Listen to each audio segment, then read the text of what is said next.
ഡാ എല്ലാം പറഞ്ഞോ? മോർച്ചറിയുടെ അകത്ത് പോയിട്ട് എന്താ ചെയ്യേണ്ടതെന്ന് ഞാൻ പറഞ്ഞുതരാം. ദേ ഇതുപോലൊരു ബോള് മോർച്ചറിക്കകത്ത് എവിടെയോ ഉണ്ട്. അനിയൻ മോർച്ചറിക്കകത്ത് പോവുക, കണ്ടുപിടിക്കുക, കൊണ്ടുതരിക. അത്രേ ഉള്ളൂ, സിമ്പിൾ. ഇങ്ങനെ പേടിക്കാതെടാ. ഒരു ഡോക്ടർ ആകുമ്പോ വേണ്ടത് നല്ല ധൈര്യമൊക്കെ അല്ലേ? എന്നാലല്ലേ കൈവിറക്കാതെ കത്തി പിടിക്കാൻ പറ്റൂ. എന്നാ ഇനി സമയം കളയണ്ട, വിട്ടോ. ആ പോക്കോ.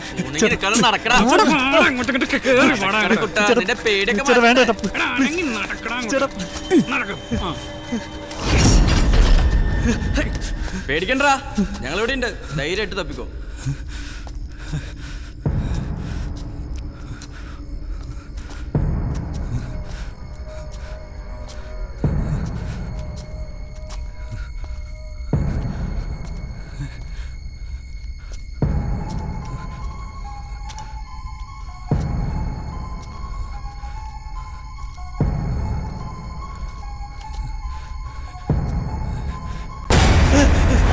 എനിക്കൊന്നും കേൾക്കണ്ട ഷാനു.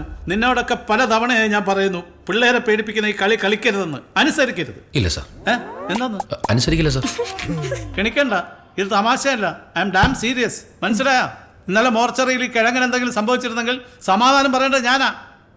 നിങ്ങളാരും വെറും MBBS സ്റ്റുഡൻസ് അല്ല. You are all doctors, professionals. At least അതിന്റെ ഒരു മെച്യൂരിറ്റി എങ്കിലും കാണിക്കും. വേളപ്പാ സർ, ഇനി എങ്ങാനും ഓമാരുടെ കള്ളും വാങ്ങി കുടിച്ച് ഇമാതിരി പോക്കരുത്തരത്തിന് കൂട്ടുനിന്ന പെൻഷൻ പോലും കിട്ടാതാക്കി വീട്ടിൽ ഇരുത്തും ഞാൻ. എല്ലി കെൽസ കുതിരേനുണ്ടി ശരിയാ പറഞ്ഞില്ലേ? അയ്യോ പോറ്റി സാറ്. സാർ ഈ വേലപ്പണ്ണ കുറ്റക്കാരനാണെങ്കിൽ സാറും കുറ്റക്കാരനാണ്. സാറ് പറഞ്ഞില്ലേ പോക്കരുത്തരൊന്നും? അതിന്റെ ഐഡിയ ആദ്യം പറഞ്ഞെന്ന് ആരാ? സാറാ. എപ്പോ എങ്ങനെ? സാറ് തന്നെ ഞങ്ങളോട് പറഞ്ഞിട്ടുണ്ട്. സാർ കോളേജ് പഠിക്കുന്ന കാലത്ത് സീനിയർ സാറിനെ മോർച്ചറിക്കകത്ത് പൂട്ടിയിട്ടതും മോർച്ചറി ക്ലീൻ ചെയ്യിപ്പിച്ചതൊക്കെ. അതെ, കഴിഞ്ഞ ദിവസം ചാനൽ ഇന്റർവ്യൂവിലും കൂടെ പറഞ്ഞു. ഞാൻ പറഞ്ഞു. അതും ഇതുമായിട്ട് എന്ത് ബന്ധം? അത് ബന്ധമുണ്ടല്ലോ. ഡോക്ടേഴ്സ് ആവുമ്പോ നല്ല ധൈര്യം കാണിക്കണമെന്ന് സാറ് എന്നല്ലേ പറയാറ്? അന്ന് സാറിന്റെ സീനിയർ സാറിന് ധൈര്യം വരാൻ വേണ്ടി സാറിനോട് ചെയ്തത് കാലത്തിനനുസരിച്ച് കുറച്ച് മോഡിഫിക്കേഷൻ വരുത്തി ഞങ്ങൾ ഈ കിഴങ്ങനോട് ചെയ്തു. എന്റെ പൊന്നു മക്കളെ, അന്നത്തെ പോലെയല്ല ഇന്ന്. കാലം മാറി, നിയമം മാറി. നാളെ ഈ കിഴങ്ങൻ പോയി പോലീസിൽ ഒരു കംപ്ലൈന്റ് കൊടുക്കുകയോ ഫേസ്ബുക്കിൽ ഒരു പോസ്റ്റ് ഇടുകയോ ചെയ്താ നീയൊക്കെ തെണ്ടി കുത്തുവാള എടുക്കും. എന്റെ ജോലിയും പോകും. അതിന് ഈ കിഴങ്ങൻ കംപ്ലൈന്റ് കൊടുത്തിട്ട് വേണ്ടേ? ഉണ്ടോടാ കംപ്ലൈന്റ്? ഉണ്ടോടാ കംപ്ലൈന്റ്? ഉണ്ടോടാ ചോദിച്ച കേട്ടില്ലേ? കംപ്ലൈന്റ് ഉണ്ടെങ്കിൽ ഇപ്പൊ ഇവിടെ പറയണം. ഉണ്ടോന്ന്? No sir. ഉറപ്പല്ലേ? Yes sir. അപ്പൊ പ്രോബ്ലം സോൾവ് ആയ സ്ഥിതിക്ക് ഞങ്ങൾ പൊക്കോട്ടെ പോറ്റി സാർ? പൊക്കോ. Thank U.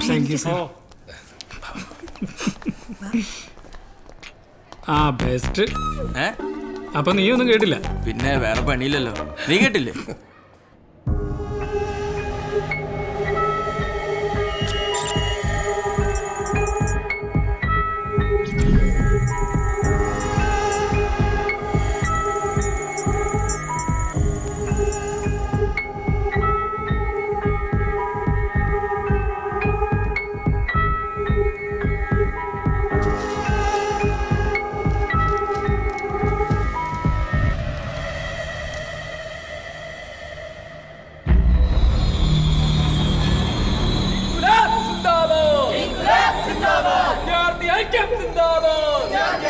ഈ സ്കൂളടക്കം 52 ഓർഗാനിക് ക്യാൻറ്റീനുകളുടെ ഉദ്ഘാടനം കഴിഞ്ഞല്ലോ.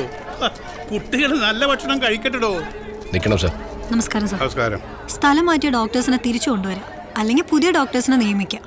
കോളേജ് മാനേജ്മെന്റിനോട് പറയാൻ തുടങ്ങിയിട്ട് 2 മാസമായി. അവര് പറയുന്നത് സാറിന്റെ ഭാഗത്തു നിന്നുള്ള ഡിലേ ആണെന്ന്. ഈ ആവശ്യം പറഞ്ഞൊരു നിവേദനം സാറിന് അയച്ചിട്ടുണ്ട്. നിവേദനം അയച്ചിന്നെങ്കിൽ 18 ദിവസമായി. ഇതുവരെ ഒരു റിപ്ലൈ പോലും കിട്ടിയിട്ടില്ല. അത് കണ്ടിട്ടുണ്ടാവോ? അതെങ്ങനെയാ? ഉദ്ഘാടനങ്ങളൊക്കെ കഴിഞ്ഞിട്ട് സമയം കിട്ടണ്ടേ? മന്ത്രി കണ്ടിട്ടില്ലായിരിക്കും. സർക്കാർ മെഡിക്കൽ കോളേജുകളിലേക്ക് ദിവസവും ആയിരക്കണക്കിന് രോഗികളാണ് സാർ ഒഴുകിയെത്തുന്നത്. അതവിടെ സൗജന്യ ചികിത്സ കിട്ടുന്നതുകൊണ്ട് മാത്രമല്ല, അവിടെ നല്ല ഡോക്ടേഴ്സ് ഉണ്ടെന്നുള്ള വിശ്വാസം കൊണ്ടാണ്. പുതിയ മെഡിക്കൽ കോളേജിലേക്ക് എക്സ്പീരിയൻസ് ഉള്ള ഡോക്ടേഴ്സിന് സ്ഥലം മാറ്റുമ്പോൾ ഓൾറെഡി എക്സിസ്റ്റിംഗ് ആയ മെഡിക്കൽ കോളേജ് രോഗികൾ നോക്കുന്നത് ലീസ്റ്റ് എക്സ്പീരിയൻസ് ആയിട്ടുള്ള PG ഡോക്ടേഴ്സും ഇൻഎക്സ്പീരിയൻസ് ആയിട്ടുള്ള ഹൗസ് സർജൻസും മറ്റ് വിദ്യാർത്ഥികളുമാണ് സാർ. മെഡിക്കൽ കോളേജുകളുടെ എണ്ണം കൂടുന്നതിൽ ആരോഗ്യമന്ത്രി കാണിക്കുന്ന ശുഷ്കാന്തി കോളേജിൽ ഡോക്ടേഴ്സിനെ നിയമിക്കുന്നതിലും കാണിക്കണം സാർ. ഇല്ലെങ്കിൽ we will go on indefinite strike. Medical കോളേജിൽ ട്രീറ്റ്മെന്റ് ഇല്ലാതാവും. പിന്നെ സമരം ചെയ്യാൻ പോകുന്നത് സാറിനെ ജയിപ്പിച്ച ജനങ്ങളായിരിക്കും. ഇലക്ഷൻ എടുത്തു വരുന്ന സമയം സാറേ, കാര്യങ്ങൾ വേഗം ഒത്തീർപ്പാക്കുന്നതായിരിക്കും നല്ലത്. നിങ്ങളുടെ ബുദ്ധിമുട്ടുകൾ ഞാൻ മനസ്സിലാക്കുന്നു. സർക്കാർ കാര്യങ്ങളല്ലേ, എല്ലാം ഒരു സിസ്റ്റം വഴിയേ പോകൂ. നിങ്ങളുടെ സിസ്റ്റം ശരിയല്ലാത്തതുകൊണ്ട് തന്നെയാണ് സാർ മെച്ചപ്പെട്ട വിദ്യാഭ്യാസവും ജോലിയും ആരോഗ്യ സാഹചര്യങ്ങളും നോക്കി ജനങ്ങൾ മടുത്തു വെറുത്ത് രാജ്യം വിട്ടു പോകുന്നത്. ക്ഷമേ സാർ, സമയമായി.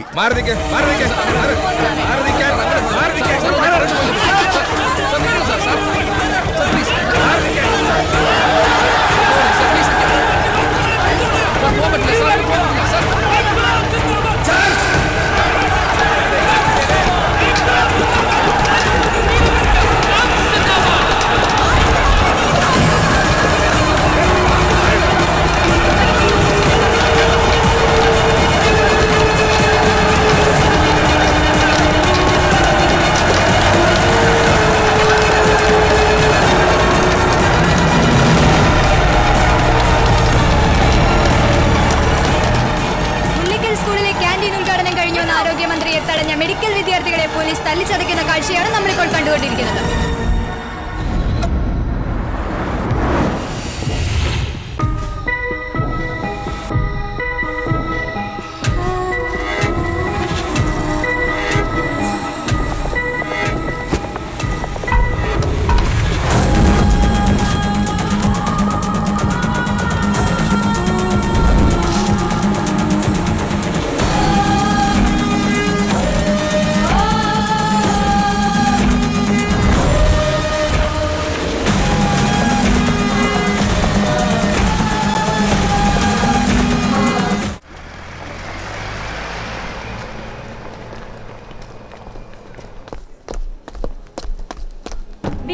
കേസ് ചുരുളഴിയുന്നു.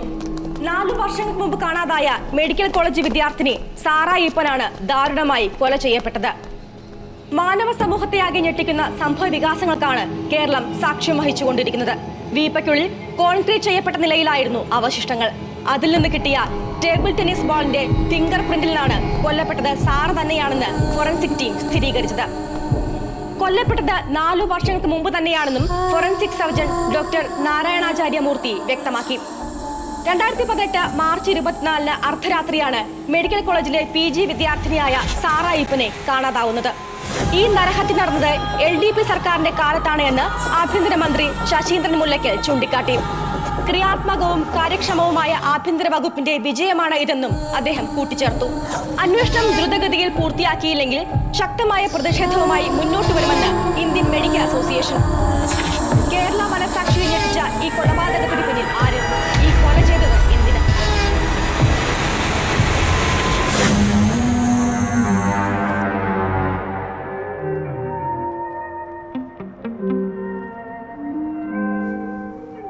ഇന്നലെ മമ്മ വിളിച്ചപ്പോൾ സാറേ തിരക്കി കേട്ടോ.